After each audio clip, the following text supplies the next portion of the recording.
ಹಾಸಿಗೆ ದಿಂಬು ಕೊಡ್ತಿಲ್ಲ ಎಂದು ದರ್ಶನ್ ಅರ್ಜಿ ವಾದ ಪ್ರತಿವಾದವನ್ನ ಆಲಿಸಿ ವಿಚಾರಣೆ ಮುಂದೂಡಿಕೆ. ಹಾಸಿಗೆ ದಿಂಬು ಕೊಡ್ತಿಲ್ಲ ಎಂದು ದರ್ಶನ್ ಅರ್ಜಿ ಅಕ್ಟೋಬರ್ 9ಕ್ಕೆ ಆದೇಶವನ್ನ ಕಾಯ್ದಿರಿಸಿದ ನ್ಯಾಯಾಲಯ.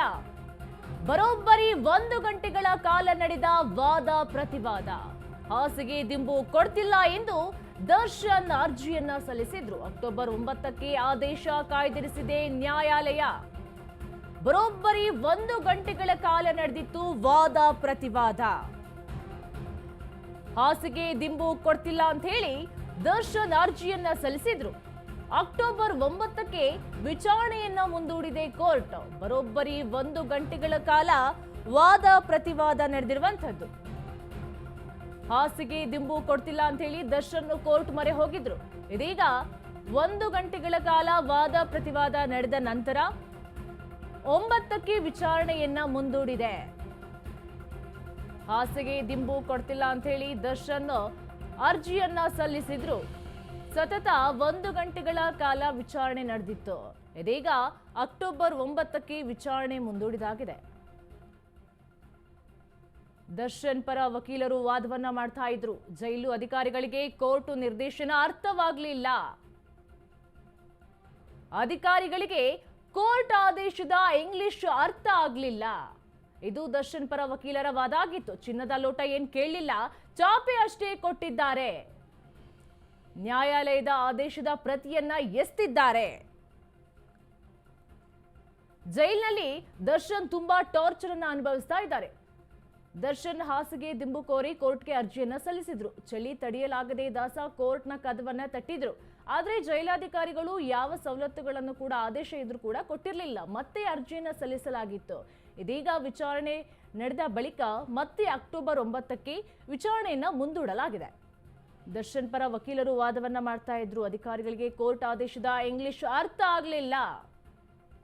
ಚಿನ್ನದ ಲೋಟ ಏನ್ ಕೇಳಲಿಲ್ಲ, ಚಾಪೆ ಅಷ್ಟೇ ಕೊಟ್ಟಿದ್ದಾರೆ. ನ್ಯಾಯಾಲಯದ ಆದೇಶದ ಪ್ರತಿಯನ್ನ ಎಸ್ತಿದ್ದಾರೆ. ಇದು ದರ್ಶನ್ ಪರ ವಕೀಲರ ವಾದ ಆಗಿರುವಂತದ್ದು. ಈಗ ಎಸ್ಪಿಪಿ ಪ್ರಸನ್ನ ಕುಮಾರ್ ವಾದ ಏನಾಗಿತ್ತು ಅಂತ ನೋಡೋದಾದ್ರೆ, ಜೈಲು ಕೈಪಿಡಿಯಂತೆ ಕ್ರಮವನ್ನ ಕೈಗೊಳ್ಳಲಾಗಿದೆ. ಚಾದರ, ಬೆಡ್ಶೀಟ್, ಚೊಂಬು ತಟ್ಟಿಯನ್ನ ಕೊಡಲಾಗಿದೆ. ಪಲ್ಲಂಗ ಕೇಳಿದ್ರೆ ಕೊಡಲು ಅವಕಾಶ ಇಲ್ಲ. ಇದು ಎಸ್ಪಿಪಿ ಪ್ರಸನ್ನ ಕುಮಾರ್ ಅವರ ವಾದ. ಓಡಾಡಲು ಅವಕಾಶವನ್ನ ಕೇಳಿದ್ರು, ಅದನ್ನ ನಾವು ಕೊಟ್ಟಿದ್ದೇವೆ. ರೇಪಿಸ್ಟ್ ಉಮೇಶ್ ರೆಡ್ಡಿಗೆ ಕಲರ್ ಟಿವಿಯನ್ನ ನೀಡಿದ್ದಾರೆ.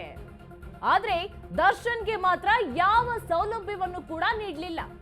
ಕೊಲೆ ಆರೋಪಿ ದರ್ಶನ್ ಪರ ವಕೀಲ ಸುನೀಲ್ ವಾದವನ್ನ ಮಂಡಿಸಿರುವಂತದ್ದು. ಅಧಿಕಾರಿಗಳು ರೂಲ್ಸ್ ಪಾಲಿಸಿದ್ರೆ ನಾವು ಯಾಕೆ ಕೇಳ್ತಾ ಇದ್ವಿ?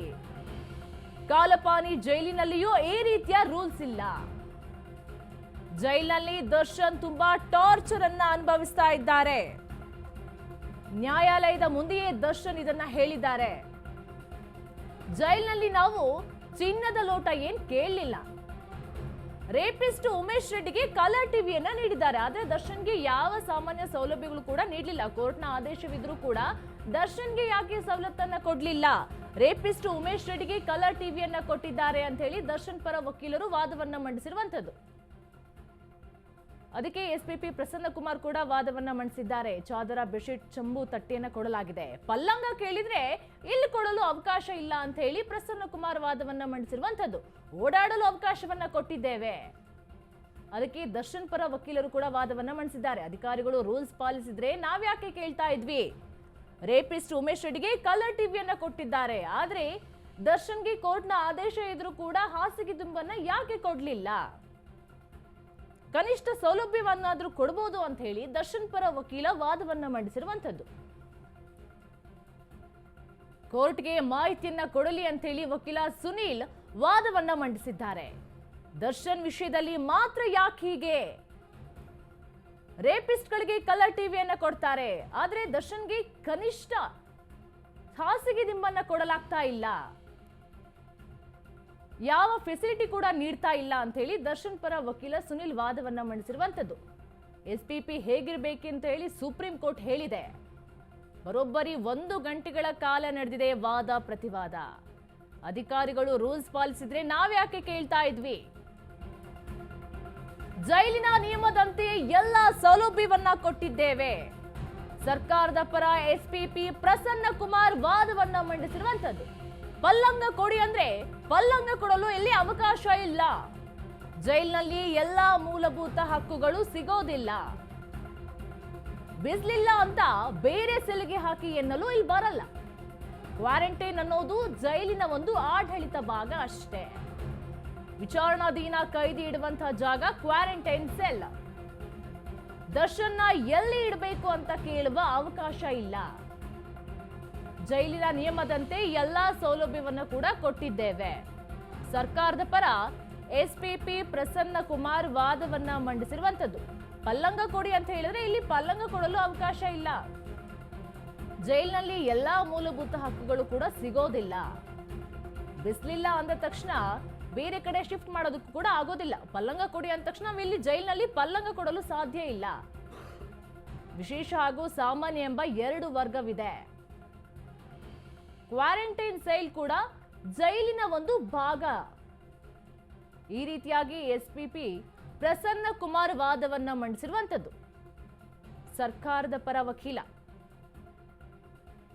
ಆರೋಪಿ ದರ್ಶನ್ ವಿಚಾರಣಾಧೀನ ಕೈದಿ. ಜೈಲಿನಲ್ಲಿ ಎಲ್ಲಿ ಬೇಕಾದ್ರೂ ಕೂಡ ದರ್ಶನ್ ಇಡಬಹುದು. ಕರ್ನಾಟಕ ಜೈಲು ನಿಯಮದಲ್ಲಿ ಎರಡು ವರ್ಗಗಳಿವೆ.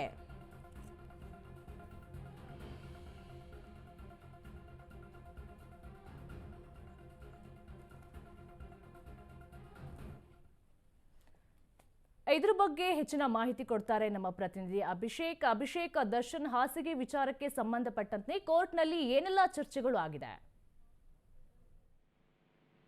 ಈಗಾಗಲೇ ಏನು ಎರಡೂ ಕಡೆಯಿಂದಲೂ ಕೂಡ ವಾದ ಪ್ರತಿವಾದ ಮುಂದುವರಿತಾನೆ ಇದೆ ಅಂತಾನೆ ಹೇಳ್ಬೋದಾಗಿದೆ. ಅವರವರ ಸಮರ್ಥನೆಗಳನ್ನ ಮಾಡ್ಕೊಳ್ಳುವಂತಹ ಒಂದು ಕೆಲಸಗಳನ್ನು ಕೂಡ ಮಾಡ್ತಾ ಇದ್ದಾರೆ. ಮತ್ತೆ ಇಲ್ಲಿ ಎರಡೂ ಇದರಲ್ಲೂ ಕೂಡ ಅಂದ್ರೆ ನೀವು ಹೆಚ್ಚಿನ ಫೆಸಿಲಿಟಿಗಳನ್ನ ಕೊಟ್ಟಿದ್ದೀರಿ ಅಂತ ಹೇಳಿ ಸುನೀಲ್ ಅವರು ವಾದ ಮಾಡ್ತಾ ಇದ್ದಾರೆ. ಅಂದ್ರೆ ಬೇರೆ ಕೈದಿಗಳಿಗೆ ಹೆಚ್ಚಿನ ಫೆಸಿಲಿಟಿಗಳನ್ನು ಕೊಡ್ತಾ ಇದೆ, ಅದಕ್ಕೆ ಬೇಕಾದಂತಹ ದಾಖಲೆಗಳು ನಂತರ ಇದೆ ಅಂತ ಹೇಳಿ ಅವರೊಂದು ವಾದ ಮಾಡ್ತಾರೆ. ಅವ್ರಿಗೆ ಆ ರೀತಿ ಕೊಡೋದಾದ್ರೆ ನಮ್ಮ ಆರೋಪಿ ಕೂಡ ಅಂದ್ರೆ ನಮ್ಮ ಕಕ್ಷಿದಾರ ಕೂಡ ಒಬ್ಬ ಆರೋಪಿಯಾಗಿ ಒಳಗಡೆ ಹೋಗಿರುವಂತಹ ವ್ಯಕ್ತಿ. ಟ್ರಯಲ್ ಕೂಡ ನಡೀಬೇಕಾಗಿದೆ. ಹೀಗಾಗಿ ಜೈಲು ನಿಯಮದ ಪ್ರಕಾರ ಏನನ್ನು ಕೊಡಬೇಕು ಅದನ್ನ ಮಾತ್ರ ಕೊಡಬೇಕು ಅಂತ ಹೇಳಿ ಅವರು ಪ್ರಬಲವಾದಂತಹ ಒಂದು ವಾದವನ್ನ ಮಾಡುವಂತಹ ಕೆಲಸಗಳನ್ನು ಕೂಡ ಮಾಡಿದ್ದಾರೆ. ಮತ್ತು ಕ್ವಾರಂಟೈನ್ ಸೆಲ್ ಅಲ್ಲಿ ಪರ್ಟಿಕ್ಯುಲರ್ ಆಗಿ ಅದು ಹೇಳ್ತಾ ಇದ್ದಾರೆ. ಯಾಕಂದ್ರೆ ದರ್ಶನ್ ಈ ಹಿಂದೆಯೂ ಕೂಡ ನನಗೆ ಕ್ವಾರಂಟೈನ್ ಸೆಲ್ ನಲ್ಲಿ ಇದ್ದಂತಹ ಸಂದರ್ಭದಲ್ಲಿ ಸಾಕಷ್ಟು ಬಿಸಿಲು ಕಾಣ್ತಾ ಇಲ್ಲ ಮತ್ತು ಕೈಗಳಿಗೆ ಸಾಕಷ್ಟು ಫಂಗಸ್ ಗಳಾಗ್ತಾ ಇದೆ ಅಂತ ಹೇಳಿ ಆರೋಪವನ್ನು ಕೂಡ ಮಾಡಿದ್ರು. ಈ ಹಿನ್ನೆಲೆಯಲ್ಲಿ ಕ್ವಾರಂಟೈನ್ ಸೆಲ್ ಇಂದ ನಾರ್ಮಲ್ ಸೆಲ್ಗೆ ಇದು ಮಾಡಿ ಶಿಫ್ಟ್ ಮಾಡಿ ಅಂತ ಹೇಳಿ ಇದನ್ನ ಅರ್ಜಿಯನ್ನು ಸಲ್ಲಿಸುವಂತಹ ಒಂದು ಕೆಲಸಗಳನ್ನು ಕೂಡ ಅಂದ್ರೆ ಅವರೊಂದು ಮೌಖಿಕವಾಗಿ ಹೇಳಿಕೆ ಅಂದ್ರೆ ತಮ್ಮ ಒಂದು ದೂರನ್ನ ಹೇಳ್ತಾ ಇರುವಂತದ್ದು. ಹೀಗಾಗಿ ಕ್ವಾರಂಟೈನ್ ಸೆಲ್ ನಲ್ಲಿ ಇನ್ನೂ ಸಾಕು ಅಂದ್ರೆ ಒಂದು ತಿಂಗಳಾಗಿದೆ, ಒಂದು ತಿಂಗಳಿಗಿಂತ ಜಾಸ್ತಿ ಇದಾಗಿದೆ. ನಾರ್ಮಲ್ ಸೆಲ್ ಏನಿದೆ ಅಲ್ಲಿಗೆ ಶಿಫ್ಟ್ ಮಾಡಿ ಅಂತ ಹೇಳಿ ಸುನೀಲ್ ಅವರ ಒಂದು ವಾದವಾಗಿದೆ.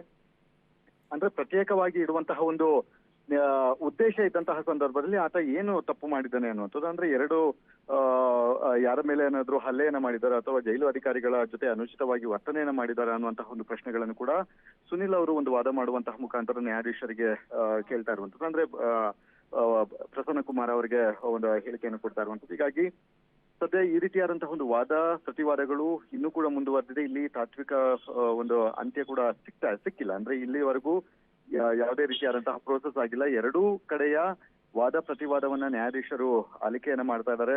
ಮತ್ತು ಕಾನೂನಿನಲ್ಲಿ ಇವರು ಹೇಳಿರುವಂತಹ ಫೆಸಿಲಿಟಿ ಕೊಡೋದಕ್ಕೆ ಏನಾದ್ರೂ ಇದೆಯಾ ಅಂತ ಹೇಳಿ ಅಂದ್ರೆ ಪ್ರಾವಿಷನ್ ಇದೆಯಾ ಅಂತ ಹೇಳಿ ಕೂಡ ಪರಿಶೀಲನೆ ನಡೆಸುವಂತಹ ಒಂದು ಕೆಲಸಗಳನ್ನು ಕೂಡ ಮಾಡ್ತಾ ಇದ್ದಾರೆ. ಹೀಗಾಗಿ ಸದ್ಯದ ಮಟ್ಟಿಗೆ ಇದು ಮೂರನೇ ಬಾರಿ ಒಂದು ಅರ್ಜಿಯನ್ನ ಸಲ್ಲಿಕೆಯನ್ನ ಮಾಡಿದ್ದಾರೆ.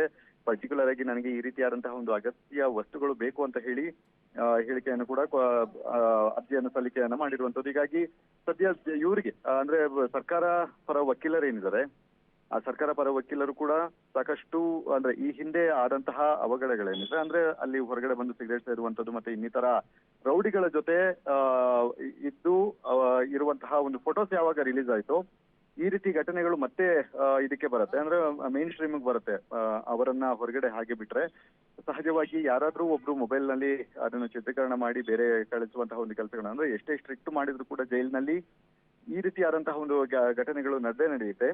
ಈ ಹಿನ್ನೆಲೆಯಲ್ಲಿ ಮತ್ತೆ ಈ ರೀತಿಯಾದಂತಹ ಒಂದು ಅವಘಡ ನಡೆದಂತಹ ಸಂದರ್ಭದಲ್ಲಿ ಸರ್ಕಾರಕ್ಕೆ ಮತ್ತು ಜೈಲು ಅಧಿಕಾರಿಗಳಿಗೆ ತೀವ್ರ ಮುಜುಗರ ಉಂಟು ಮಾಡುತ್ತೆ ಮತ್ತು ಜೈಲು ಅಧಿಕಾರಿಗಳು ಕೂಡ ಸಸ್ಪೆಂಡ್ ಆಗುವಂತಹ ಸಾಧ್ಯತೆ ಇದೆ. ಈಗ ಯಾವುದೇ ರೀತಿಯಾದಂತಹ ರಿಸ್ಕ್ ಬೇಡ, ರಿಸ್ಕ್ ತೆಗೆದುಕೊಳ್ಳದೆ ಈ ರೀತಿಯಾಗಿ ಜೈಲು ಮ್ಯಾನ್ಯುವಲ್ ಪ್ರಕಾರ ಅವರನ್ನ ಯಾವ ರೀತಿ ಬಂಧನ ಮಾಡಬೇಕು ಆ ಬಂಧನವನ್ನ ಪ್ರೋಸೆಸ್ ಅನ್ನ ಮಾಡ್ತಾ ಇದೀವಿ ಅಂತ ಹೇಳಿ ಅವರೊಂದು ವಾದವನ್ನ ಮಾಡ್ತಾ ಇರುವಂತದ್ದು. ಹೀಗಾಗಿ ಸದ್ಯ ಮುಂದಿನ ಏನಾಗಿದೆ, ನ್ಯಾಯಾಧೀಶರು ಯಾವ ರೀತಿ ಅವರಿಗೆ ತೀರ್ಪನ್ನ ಇವತ್ತೇ ಕೊಡ್ತಾರೆ ಅಥವಾ ಮುಂದೂಡಿಕೆ ಮಾಡ್ತಾರೆ ಅನ್ನುವಂಥದ್ದು ಕೂಡ ಕಾದ್ ನೋಡ್ಬೇಕಾಗಿದೆ. ಯಾಕಂದ್ರೆ ಮೇಲಿನ ಅಂದ್ರೆ ಸುಪ್ರೀಂ ಕೋರ್ಟ್ ನ ಒಂದು ಆದೇಶದ ಅಂಶಗಳು ಮತ್ತು ಜೈಲು ಮ್ಯಾನ್ಯುವಲ್ ನಲ್ಲಿರುವಂತಹ ಅಂಶಗಳು ಅದೆಲ್ಲವನ್ನು ಕೂಡ ಅನಲೈಸ್ ಮಾಡಬೇಕಾಗುತ್ತೆ. ಏಕಾಏಕಿ ತೀರ್ಪನ್ನ ಕೊಟ್ಟು ಅವರಿಗೆ ಏನ್ ಫೆಸಿಲಿಟಿ ಬೇಕೋ ಅದನ್ನು ಕೊಡಿ ಅಂತ ಹೇಳೋದಕ್ಕೆ ಸಾಧ್ಯ ಆಗೋದಿಲ್ಲ. ಹೀಗಾಗಿ ಅದೆಲ್ಲವನ್ನು ಕೂಡ ಅವಲೋಕನವನ್ನ ಮಾಡಿ ಮುಂದಿನ ಒಂದು ತೀರ್ಪನ್ನ ಕೊಡುವಂತಹ ಸಾಧ್ಯತೆ ಇದೆ. ನಿರೀಕ್ಷಾ. ಥ್ಯಾಂಕ್ ಯು ಅಭಿಷೇಕ್, ನಿಮ್ಮೆಲ್ಲ ಮಾಹಿತಿಗಾಗಿ.